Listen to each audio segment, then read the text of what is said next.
आज कळस कृषी व डेअरी प्रदर्शन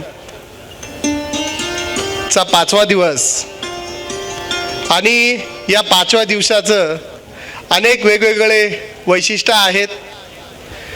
ताई 2025ला कृषी प्रदर्शनाच्या सांगता समारंभामध्ये सगळ्यांना एक प्रश्न पडला होता का 2026चं कळस कृषी प्रदर्शन असणार कुठं.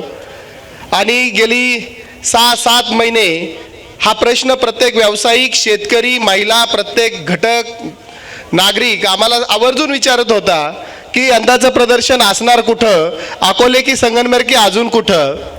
परंतु मला आपल्या सर्वांना सांगायला आनंद होईल की माजी मंत्री माननीय बाळासाहेब थोरात साहेब जेव्हा त्यांना हा प्रश्न कळाला की कळस गावचे युवक गेली 8-9 वर्षापासून एक आगळ्या वेगळ्या संकल्पनेवर काम करतंय आणि काम करत असताना शेतकरी, व्यावसायिक, महिला, मजूर या सर्वांनी प्रचंड ताकदीने उचललेला एक विषय आहे तो म्हणजे कळस कृषी प्रदर्शन. आणि तो जागेअभावी काहीतरी विचाराधीन आहे.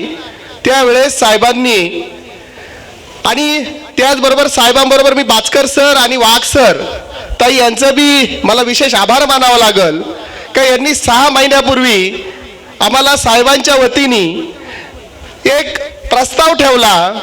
कारण की कळस कृषी प्रदर्शनची संगमनेरची जागा ऑलरेडी ठरली होती की कुठं असल. परंतु या 2 ध्येयवेड्या माणसांनी हे प्रदर्शन आपल्या सहकार महर्षी भाऊसाहेब थोरात कृषी महाविद्यालयाच्या प्रांगणामध्ये व्हावं याच्यासाठी आमच्या सर्वांसमोर जे प्रयत्नांची पराकाष्ठा केली त्यासाठी त्या सगळ्यांसाठी आपण दोघांसाठी टाळ्या वाजवल्या पाहिजे. कारण की त्या 2 व्यक्तींनी साहेबांच्या वतीने जर आम्हाला इथं बोलवलं नसतं तर कदाचित ह्या वर्षीचं प्रदर्शन अजून कुठंतरी असतं. परंतु या पवित्र भूमीत आल्यानंतर अमृतवाहिनी उद्योग समूह असेल किंवा अमृतवाहिनीचे सर्व व्यवस्था असेल, मग अनिल शिंदे सर असेल, बाळासाहेब शिंदे सर असतील, अनिल शिंदे साहेब असतील का इतक्या वरिष्ठ माणसांनी आमची घरातल्या कुटुंबातल्या सदस्यांसारखी काळजी घेतली आणि या मुलांना काही कमी नाही पडलं पाहिजे यासाठी पाठी राख्यासारखे उभे राहिले. बाळासाहेब शिंदे सरांची वयाने फार ज्येष्ठ आहेत त्यांचं पण नाव आपण आवर्जून घेतलं पाहिजे. ताई रात्रंदिवस तो माणूस इथं डेव्हलपमेंटसाठी किंवा आम्हाला काय कमी पडेल याच्यासाठी रात्रंदिवस इथं झटत राहिला आणि हा परिसर स्वच्छ करण्यासाठी, डेव्हलप करण्यासाठी आम्हाला सगळ्यांना मदत केली. बाळासाहेब गुंजाळ नावाचा तुमच्याकडं एक शेतकरी आहे का ज्यांनी रात्रंदिवस हे प्लॉट बनवण्यासाठी आम्हाला ट्रॅक्टरच्या माध्यमातून, मजुरीच्या माध्यमातून इतकी सुंदर मदत केली. त्यानंतर अनिल गुंजाळ सारख्या व्यक्तीने इथं मजूर कमी नाही पडले पाहिजे, मजूर लागणार असेल तर मी काय मदत करू असा निधड्या छातीने रोज सकाळी येऊन आम्हाला भेटायचा. कारण की आज सगळ्यांना हे प्रदर्शन उभं राहताना दिसतंय तर हे काय फक्त सागर वाकचौरे कळस गाव फक्त एवढा विषय नाहीये तर यामध्ये अशा अनेक असंख्य लोकांचे हात लागलेत, सहकार्य लागले आणि त्यानंतर ते फुलत चाललेत. या जमिनीचा सॉइल रिपोर्ट केला तेव्हाच इथं आता सगळे कंपनीचे प्रतिनिधी आहेत. सगळ्यांनी जेव्हा जेव्हा ही जमीन बघितली तेव्हा प्रश्न केला. आम्ही 4 तज्ञांना आम्ही दाखवलं का ह्या सॉइल रिपोर्ट असलेल्या जमिनीवरती आम्हाला महाराष्ट्रातले सगळ्यात सुंदर डेमो प्लॉट करायचे. तज्ञांनी सांगितलं नादी लागू नका, तुमची 8 वर्षाची जी मेहनत आहे ती वाया जाईल आणि इथं या मातीमध्ये ते गुणधर्मच नाहीये, चुनखडी सोडता या जमिनीमध्ये काहीच नाहीये. तुम्ही जर इथं लढाल तर तुमच्या 8 वर्षाच्या कार्यावरती पाणी फिरल आणि तुमच्या नावाला एक धब्बा लागेल की तुम्ही इथं नवीन जागेवर येऊन फासलात. परंतु आपल्या सगळ्यांची इच्छाशक्ती, साहेबांचं मार्गदर्शन आणि आमच्या पांडुरंग वाकचौरेच्या मेहनतीने नामदेव निसाळ सारख्या युवकाने रात्रंदिवस इथं 6 महिने तळ ठोकला आणि या NPK नसलेल्या सॉइल मध्ये, कुठलेही जीवनसत्व नसलेल्या सॉइल मध्ये ताई आज हे नंदनवन फुलवलं आहे. इथं आलेल्या प्रत्येक कंपनीचा प्रतिनिधी म्हणतोय तुम्हाला हे शक्य झालं कसं. आणि मला एक आनंदाने, अभिमानाने सांगा वाटतं या सगळ्या कंपनी प्रतिनिधींसाठी आपण सगळ्यांनी टाळ्या वाजवल्या पाहिजे. यांनी निधड्या छातीने सगळ्या शेतकऱ्यांना एक गोष्ट सांगितली इथं जे जे डेमो प्लॉट बनले त्याच्यामध्ये आमचं काहीही कॉन्ट्रीब्युशन नाहीये. आम्ही फक्त बियाणं दिले आहे.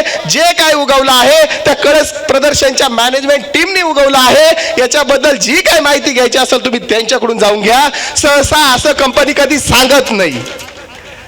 कंपनी असं कधी सांगत नाही. कंपनी सांगते जे काय केलं ते मीच केलंय. त्यामुळे मला तुमचा सगळ्यांचा अभिमान वाटतो. शेतकरी स्थायी आपल्याला सगळ्यांना प्रदर्शन उभं करताना वाटत होतं नगर, संगमनेर, सिन्नर असा काहीतरी आपल्याकडे 1 लाख, 1.5 लाख, 2 लाख शेतकरी येतील. परंतु मी आज सगळ्या जेव्हा कंपनी प्रतिनिधींच्या प्लॉटवरती गेलो, जेव्हा यांच्या डायऱ्या चेक केल्या, यांचे रजिस्टर चेक केले, त्यांच्याकडून माहिती घेतली, तेव्हा महाराष्ट्रातला बुलढाणा असेल, लातूर असेल, उस्मानाबाद असेल, सोलापूर असेल, औरंगाबाद असेल, असा एक जिल्हा नाही एका तिथून शेतकरी आले नाही आणि यांना सगळ्यांना भेटले नाही आणि कौतुक केलं नाही यांचं का हे तुम्हाला शक्य झालं कसं. आणि ह्यामुळं आम्हाला सगळ्यांना एक गोष्ट सांगू शकतो, अभिमानाने सांगू शकतो, तुमचे सीड एवढं क्वालिटीचं आहे साहेब. त्यामुळे याला आमच्या कष्टाला जे काही दिसायला साथ मिळाली त्यामध्ये सगळ्यात महत्वाचा रोल तुमच्या सीडचा पण तेवढाच होता. हे मी अभिमानाने सांगू शकतो. तुम्ही सगळेजण या शेतकऱ्यांबरोबर फार प्रामाणिकपणे काम करताय. फार चांगल्या प्रकारचं बियाणं घेऊन या मार्केटमध्ये उतरताय. म्हणून आमच्या कष्टाला तुमच्या बियाणाच्या रूपाने एक जोड मिळाला आणि आज इथं आपण 40 एकरावरती काहीतरी करू दाखवू शकलो. अजून एक वाईट वाटत होतं का आनंद होत होता, मला कळालं नाही ताई. प्रदर्शनाचे 2 दिवस शिल्लक राहिले आणि साहेबांनी ज्या वेळेस या प्रदर्शनाचं अरे चाललंय काय, मी तर 8 दिवस झालं गेलेलो नाहीये बघायला म्हणून, साहेब सलाईन काढून जेव्हा सायंकाळी इथे आले मी भावूक झालो की असा कोण व्यक्ती आहे का जो आथरुणातून दवाखान्यातून उठतोय, हाताला सलाईन लावलेलं दिसतंय, खोकला येतोय आणि तो आपल्या पीएनना सांगतोय, आपल्या सहकार्यांना सांगतोय अरे मी इथं बसलोय, ते पोरांचं काय आहे, नियोजन काय आहे, 2 दिवसावर प्रदर्शन आलंय, मला इथं थांबून चालणार नाही, मला घेऊन जा. नाईट ड्रेसवरती, ट्रॅकसूट वरती साहेब त्या दिवशी ताई प्रदर्शनाला पूर्ण चक्कर मारला. मलाच वाईट वाटत होतं, एवढा ज्येष्ठ माणूस आमच्यासाठी तळमळीने इथं शेतात उभा आहे. म्हणून साहेबांचे हे उपकार हे आमच्या मागे राहिलेलं त्यांचं सहकार्य आम्ही आयुष्यात विसरू शकत नाही. एवढं मी तुम्हाला सगळ्यांना ग्वाही देऊन सांगतो. कारण की अशी पाठीराखी असेल तर आमच्यासारखी तरुणाई महाराष्ट्राच्या बाहेर सुद्धा झेंडा आपल्या परिसराचा रोवायला मागे पडणार नाही ताई. हे सगळं होत होतं. अजून लाईव्ह डेमोचा हे सगळा प्रकार भास्कर सर सगळे साक्षीदार आहे. काल परवाचा तर किस्सा असा होता ताई, 3रा दिवस रविवारचा तुडुंब गर्दी झाली. सर आणि आम्ही चर्चा केली का आता येणारे लोक दुपारी 2 वाजता जरी परिस्थिती तर होणार काय, पुढचं आपल्याला पार्किंग शोधावी लागेल. आम्ही तिकडं रस्त्याच्या कडेला इकडं सगळं सोडून दिलं. सर आम्ही जेसीबी घेऊन सगळी यंत्रणा घेऊन 3 एकर क्षेत्र आम्ही बाबळी काढीत होतो साहेब. इकडे मला लोक फोन करायचे, अहो तुमचा सत्कार काय, आम्हाला तुम्हाला भेटायचंय. आम्ही फोन न उचलता म्हटलं आलेल्या लोकांची गैरसोय नाही झाली म्हणून या लोकांसाठी खरंच टाळ्या वाजवल्या पाहिजे. पुढं बाबळी काढीत होते, मागं गाड्यांची पार्किंग चालू होती. हे सगळं असंच नाही जुळलं, या सगळ्यांचं त्याच्यामध्ये कॉन्ट्रीब्युशन आहे आणि सगळ्यांचं हटके पार आहे. म्हणून आम्हाला सगळ्यांना आज अभिमान वाटतोय. हे करत असताना अजून एक गोष्ट घडली का जी महाराष्ट्रासाठी रेकॉर्ड बनली आपल्या कळस कृषी प्रदर्शनाची. ताई गेली कित्येक वर्ष आपल्या महाराष्ट्रातला पशुपालक जो आहे तो संघर्ष करतोय का मी काहीतरी माझ्या गोठ्यात करतोय, जे गोठ्यात करतोय ते मी महाराष्ट्राला दाखवणार कसं आणि माझ्या गोठ्यात बनलेलं ब्रीड हे कळणार कसं लोकांना. किती दिवस मी पंजाबचं कौतुक करू, किती दिवस मी बँगलोरचं कौतुक करू, किती दिवस मी हरियाणाचं कौतुक करू. अरे कधी हा दिवस उगल का लोक अभिमानाने सांगतील हा काय गाया पाळणारा शेतकरी नाहीये, हा गोठ्यावाला शेतकरी नाहीये, हा महाराष्ट्राचा ब्रीडर फार्मर आहे. ही ओळख मला कधी मिळेल याच्यासाठी तो रात्रंदिवस मेहनत करीत होता. परंतु महाराष्ट्रामध्ये त्याला हा प्लॅटफॉर्म नव्हता का मी माझं जनावर माझी गाय त्या प्लॅटफॉर्मवर नेईल आणि दाखवील आणि सिद्ध करील का माझ्याकडे 50 लिटरची गाय आहे, माझ्याकडे 40 लिटरची गाय आहे, माझ्याकडे 60 लिटरची गाय आहे. हा प्लॅटफॉर्म मागील 3 वर्षापासून या सर्व ब्रीडर फार्मरने कळस मधून चालू केला आणि आज आम्हाला सगळ्यांना अभिमानाने सांगा वाटतंय आणि सगळ्यांची छाती फुगली पाहिजे आणि हा मॅसेज पूर्ण महाराष्ट्रभर गेला पाहिजे. आता आपल्या कळस कृषी प्रदर्शनाच्या माध्यमातून 54.300 किलोची गाय महाराष्ट्रात आहे हे आता आपण छाती फाडून सांगितलं पाहिजे. भविष्यात आपल्याला पंजाब, हरियाणा, बँगलोरला गाया घ्यायला जायची गरजच नाहीये. इथं आपल्याला बसलेले प्रवीण जाधव असेल, शंभू यादव असेल, रवी हासे असेल, तिकडे जयराम खपके असेल, इकडे रामनाथ वदक असतील, हे ब्रँड आहे आपल्या महाराष्ट्राचे ताई.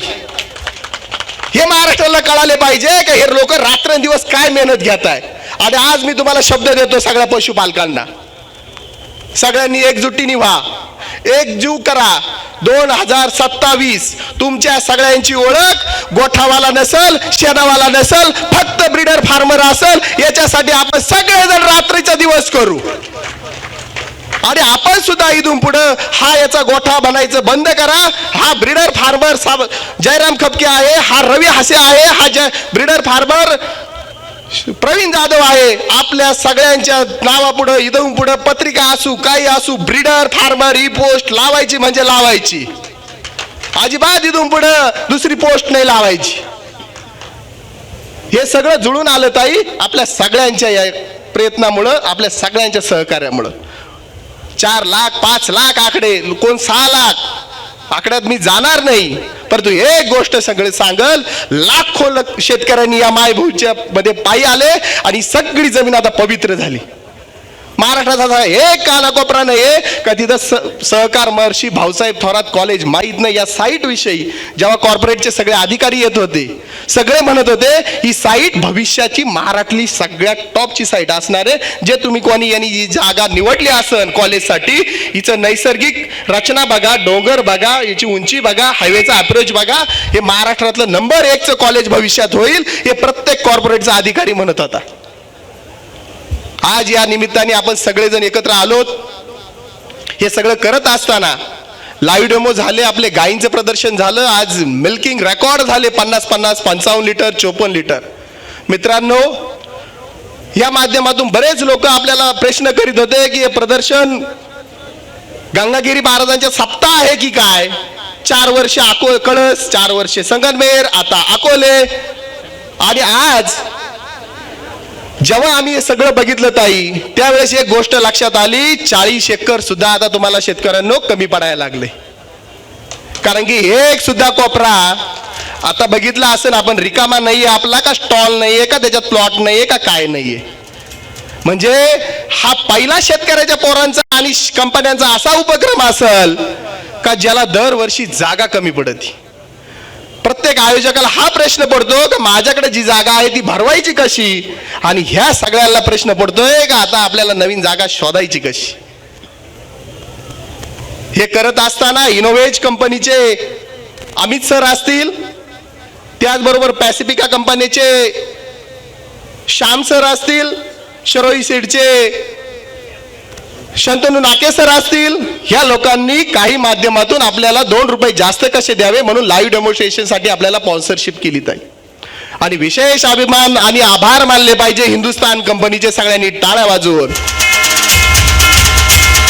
काय ह्या व्यक्ती या कंपनीने आपल्याला खऱ्या अर्थाने या वर्षी ज्या ताकदीने सहकार्य करायचं ठरवलं, शेतकऱ्याचे पोरं काहीतरी करताय, शेतकऱ्याचं काहीतरी चाललंय. मी आजपर्यंत त्यांच्या कॉर्पोरेटच्या बारामतीच्या ऑफिसला गेलेलो नाहीये, पण जगताप सरांसाठी टाळ्या वाजवा. ह्या माणसांनी सगळ्यात मोठी स्पॉन्सरशिप या डेअरी प्रदर्शनासाठी मिळवून दिली आणि ह्यामुळे आपण काही डेअरी मधले चांगल्या ऍक्टिव्हिटी करू शकलो साहेब. कारण की महाराष्ट्रामध्ये एकमेव प्रदर्शन आहे का ज्याच्यामध्ये milking competition, beauty competition, milking competition मध्ये आपण 3 ग्रुप केले साहेब. महाराष्ट्रात कुठंच नाहीये का या शेतकऱ्यांसाठी इतके ग्रुप बनवले जात आहे.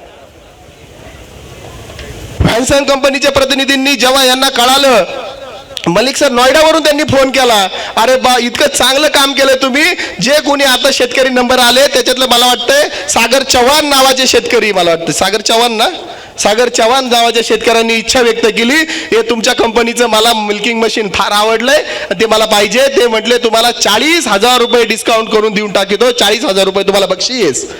ही ऊर्जा आज कुठेतरी त्यांची ओळख बनायला मदत करून राहिली साहेब. मित्रांनो, कृषी झालं, डेअरी झालं, आपण सगळेजण आहोत. हे बघा, आमची कोणती कंपनी नाहीये, आमच्याकडे कोणतेही असे पगारी मुलं कामाला नाहीये. आणि सगळ्यात आनंदाची आपल्या सगळ्यांसाठी एक गोष्ट तुमच्या लक्षात आली असेल, आपण सगळे जर एक जीवानी एक दिलानी एकत्र आलो तर महाराष्ट्र नंबर 1 ला आपण ॲग्री आणि डेअरीमध्ये नेल्याशिवाय शांत बसणार नाही. कारण की या वर्षीच्या कमीत कमीत या उपक्रमाला 1.5 कोटी रुपयापेक्षा जास्त रुपये लागले आणि याच्यातला एक सिंगल रुपया आपण शासनाच्या मदतीशिवाय उभा केलाय. ही आपल्या सगळ्यांसाठी अभिमानाची गोष्ट आहे. जर मग हे करू शकत असेल तर मला वाटतंय 2027 ताई आणि उपस्थित सगळ्या मान्यवरांना सांगतो, 2027 आपल्याला हे प्रदर्शन नसावंच. जर आपल्याला सगळ्यांना करायचं असेल, कारण की 2027 ला 2 गोष्टी घडल्या पाहिजे. एक घडणारी तर फायनल झालेली, एक गोष्ट घडणारी फायनल झालेली आहे का नाशिकला कुंभमेळावा होणार आहे. बरोबर, 2027 ला नाशिकला कुंभमेळावा भरणार आहे की नाही, तो साधू संतांचा असणार आहे.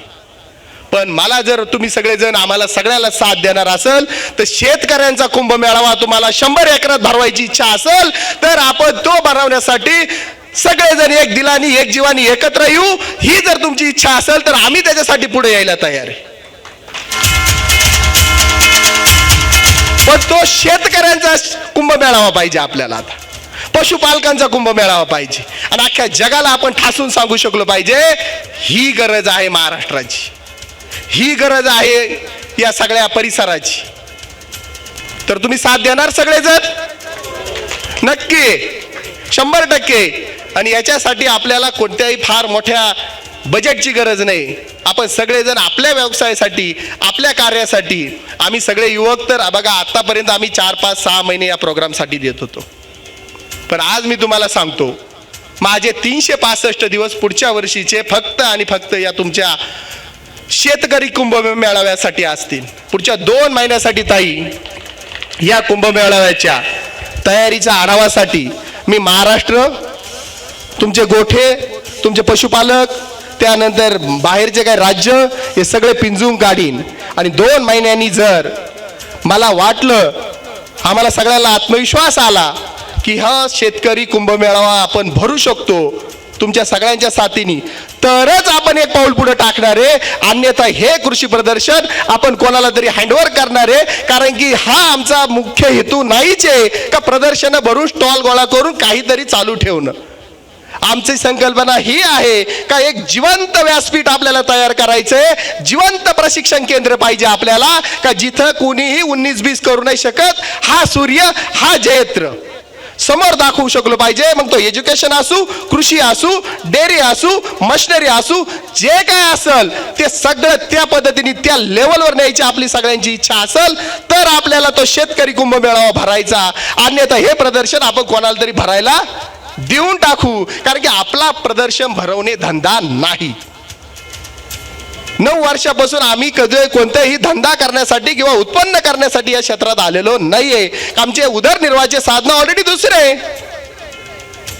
मग जर करायचं असेल तर या आणि आपल्या सगळ्यांना या इतिहासात आपण जन्माला आलो आणि आपण काहीतरी युनिक केलं याचं सगळ्यांना साक्षीदार व्हायचं असेल तर एक जीवानी एकजुटीने छत्रपती शिवाजी महाराज की, सुभाषपुरी महाराज की, इथून आपण जो संकल्प करू 2 महिन्यानंतर आपण नक्की ह्या विषयावर चर्चा करू का आपलं हा सप्ताह कोणत्या तालुक्यात असेल, कोणत्या गावात असेल माहित नाही आपल्याला कोणाला. कारण की ही जागा साहेबांबरोबर आमची चर्चा झाली त्यावेळेस साहेबांचं म्हणणं होतं की 1 वर्षासाठी आमची डेव्हलपमेंट या कॉलेजची करायची अजून बाकी आहे. भविष्यात या सगळ्या जागेची डेव्हलपमेंट आम्हाला करावी लागणार आहे. त्यामुळे ह्या 1 वर्षासाठी आपण इथे हे सगळं करू शकतो. साहेबांच्या प्रमाणे, साहेबांच्या मनाने, साहेबाला शोभल असं आपण सगळ्यांनी मिळून काम केलंय. आणि पुढचं आपण सगळे जर आपल्या परीने जागा शोधा, आम्हाला कळवा. आमच्याकडे पण जागा शोधायचं काम चालू राहील. पुढच्या 2 महिने आपण जागा शोधायची. आणि दुसरी महत्वाची गोष्ट, हा प्रोजेक्ट फक्त शेतकरी कुंभमेळावा करण्यासाठी काय करू, आणि तो कुंभमेळावा असला पाहिजे आपल्या 100 एकरामध्ये, जेणेकरून महाराष्ट्रातून नाही महाराष्ट्राच्या बाहेरून. आता सुद्धा या प्रदर्शनामध्ये आंध्र, त्याच्यानंतर मध्य प्रदेश, पंजाब ह्या राज्यांवरून ताई शेतकरी आलेले. त्याच्यामुळं इथं आलेल्या प्रत्येक माणसाने सांगितलंय तुमचं मॉडेल आता महाराष्ट्राचं नाही राहिलं, हे पश्चिम भारतातलं सगळ्यात मोठं मॉडेल असणार आहे, जिथं कृषी आणि डेअरी दोन्ही लाईव्ह पद्धतीने बघायला शेतकऱ्यांसाठी मिळत आहे. अन्यथा असं दोन्ही ठिकाणी लाईव्ह प्रदर्शन बघणारं कुठंच नाहीये. कुठंतरी एका ठिकाणी डेअरी आहे, दुसऱ्या ठिकाणी कृषी आहे, परंतु दोन्हीचा संगम करणारं एकमेव आहे ते कळस कृषी प्रदर्शन आहे. शेतकऱ्याच्या पोरांनी शेतकऱ्यांसाठी तयार केलेला प्लॅटफॉर्म आहे. तर मी अजून एक मला विसरून गेलो होतो मी, की आपल्या प्रदर्शनाला काल ताई भारत सरकारचे आयुक्त पशुसंवर्धन आणि कृषीचे माननीय डॉक्टर प्रवीण मलिक साहेब आले होते आणि त्यांनी जेव्हा हे सगळं व्हिजिट केलं त्यावेळेस आश्चर्य व्यक्त केलं आणि त्यांनी मला एक प्रश्न केला की सागर तुम्ही हे सगळं केलंय, मी तर आता मी माझं आयुष्य गेलं याच्यामध्ये, माझ्या आयुष्यातला हा स्मरणीय क्षण आहे, फक्त मला एकच सांगा या कंपन्यांकडून पैसे घेतले किती. मी मग आमचे शंतनू सर होते तिथं, शंतनू सरांना विचारलं, त्यांच्याकडेच घेऊन गेलो, म्हटलं सर आपण किती बक्षीस प्लॉटची हे दिलं सांगा. तेव्हा आम्ही सांगितलं साहेब की एक 15,000 रुपयांनी आम्ही एक प्लॉट दिला. त्यांनी कपाळाला हात लावला आणि म्हटले 15,000 रुपयात हे दुकान चालतं कसं तुमचं, जमणार नाही, यांना लाखात मदत झाली पाहिजे, कारण की लाखापेक्षा मोठं काम आहे तुम्ही हे करून दाखवताय. त्याच्यामुळं सरांनी आश्चर्य व्यक्त केलं की हे चाललंय, हे फक्त पैसा नाही, एक पॅशन, जिद्द, चिकाटी आणि या महाराष्ट्राला काहीतरी एक उदाहरण म्हणून आपल्या सगळ्यांना करून दाखवायचं असंच काहीतरी तुमच्यात दिसतंय. या दिवसानंतर तुम्ही हे सगळं झाल्यानंतर सगळ्यांनी दिल्लीला या, माझ्याबरोबर चर्चा करा आणि खरंच जगाला हेवा वाटेल असं तुमच्याकडून काहीतरी होईल असं मला वाटतंय. ह्या पण आम्हाला त्यांनी आव्हान केलं, हे सगळ्यांसाठी आपल्यासाठी अभिमानाची गोष्ट आहे. आणि त्यांना आम्ही अधिकृत निमंत्रण वगैरे आमच्याकडनं काही नव्हतं झालं. डॉक्टर साहेबांचे ते मित्र होते, संतोष डॉक्टर साहेबांचे, आणि ते त्या निमित्ताने कामाच्या निमित्ताने आले होते साहेब. तर हे करत असताना आता जाता जाता एकच वाक्य सांगतो आणि मी थांबून घेतो. आमची जी मॅनेजमेंट टीम, रजिस्ट्रेशन टीम, त्यानंतर तिथं गेट पासची टीम, चेकपोस्टची टीम, या सगळ्यांनी तुमच्यावरती बराच अन्याय केला आहे. कारण की तुम्हाला एवढं फिरायला लावलंय, तुम्हाला आय कार्ड नसेल तर पाठीमागं काढून दिलंय, त्यानंतर तुम्ही शेतकऱ्यांना खुश करायला आय कार्ड दिले तर आय कार्ड जमा करून घेतल्यानंतर तुम्हाला पण तिकीट काढायला लावलंय. तर ह्या सगळ्याबद्दल मी आपली तुमच्या सगळ्यांच्या वतीने, आमच्या टीमच्या वतीने मनपूर्वक दिलगिरी व्यक्त करतो. कारण की त्या कुणाचाही तुमचा अपमान करणे हा अजिबात हेतू नव्हता. त्यांचा एकच हेतू होता, ही व्यवस्था आपण तयार करतोय, आपण कुठलंही कॉर्पोरेट ट्रेनिंग घेऊन आलेले मुलं नाही आहे, शेतकऱ्याची पोरं आहोत. जर याला आपण जर स्ट्रिक्ट नाही करू शकलो तर याच्यामध्ये कुठं गालबोट लागू शकतो, कुठंतरी अडचणी येऊ शकता. म्हणून त्यांना जे काही आमच्याकडनं रूल्स गेले होते की आय कार्ड असल्याशिवाय एंट्री देऊ नका, शेतकऱ्याला जर कंपनी आय कार्ड देत असेल तर शेतकऱ्याला प्रदर्शन पाहायला जाऊ द्या, पण ते आय कार्ड तुमच्या ताब्यात घ्या. या फक्त नियमांमुळं तुमच्या सगळ्यांची त्यांनी अडवणूक केली असेल तर हा राग, तुम्हाला जो राग आला असेल तो इथंच सोडून द्या, एवढंच या निमित्ताने म्हणतो आणि थांबतो. जय हिंद, जय महाराष्ट्र. साई दृष्टी नेत्रसेवा चष्माघर अकोले शहरातील सर्व अत्याधुनिक सुविधा उपलब्ध असलेले एकमेव अद्ययावत शोरूम म्हणजेच साई दृष्टी नेत्रसेवा चष्माघर. आमच्याकडे Titan, Fastrack, Puma, Oakley, Velocity, CK, Ray-Ban, IDEE, Vogue, Police, Stepper, Scott, Carrera, Tommy Hilfiger, Killer, Crizal, Zeiss, Prime, Bronzer, Yash, Bausch and Lomb, Johnson and Johnson, Alcon आदी कंपन्यांच्या फ्रेम्स, सनग्लासेस, लेन्सेस व contact lenses योग्य दरात उपलब्ध. तसेच Titan company लेन्सेसचे एकमेव अधिकृत विक्रेते. आता अकोल्यात प्रथमच ऑटो मशीनद्वारे चष्म्याची रोबोटिक फिटिंग. प्रोग्रेसिव्ह चष्म्यासाठी डोळ्यांचे व चष्म्याचे अचूक मोजमाप करण्यासाठी जाईस कंपनीचे सॉफ्टवेअर असलेला ॲपल कंपनीचा टॅब. तज्ज्ञ ऑप्टोमेट्रिस्टकडून कॉम्प्युटरद्वारे डोळ्यांची मोफत तपासणी, डोळ्यांची मायक्रोस्कोपिक तपासणी, काच बिंदूचे अचूक निदान करण्यासाठी डिजिटल टोनोपेनद्वारे डोळ्यांचे इंट्राऑक्युलर प्रेशर मोजणे, पॅकीमीटरद्वारे बुबुळाची जाडी मोजणे, कॉन्टॅक्ट लेन्सेसच्या अचूकतेसाठी कॅरेटोमीटरद्वारे बुबुळाचं मोजमाप करणे आदी अत्याधुनिक सुविधा उपलब्ध असलेले अकोले शहरातील एकमेव चष्माघर. आपल्या अनमोल डोळ्यांच्या समस्येसाठी बिर्ला आय हॉस्पिटल नाशिक यांच्या माध्यमातून तज्ज्ञ डॉक्टर दर गुरुवारी सकाळी 10:30 ते 3:30 पर्यंत साई दृष्टी नेत्रसेवा चष्माघर इथे उपलब्ध राहतील. आमचा पत्ता साई दृष्टी नेत्रसेवा चष्माघर, अकोले बस स्थानकाच्या मागील बाजूस, जय महाराष्ट्र हॉटेलच्या पाठीमागे, अकोले, तालुका अकोले, जिल्हा अहमदनगर. संपर्क 91 36 52 93 93.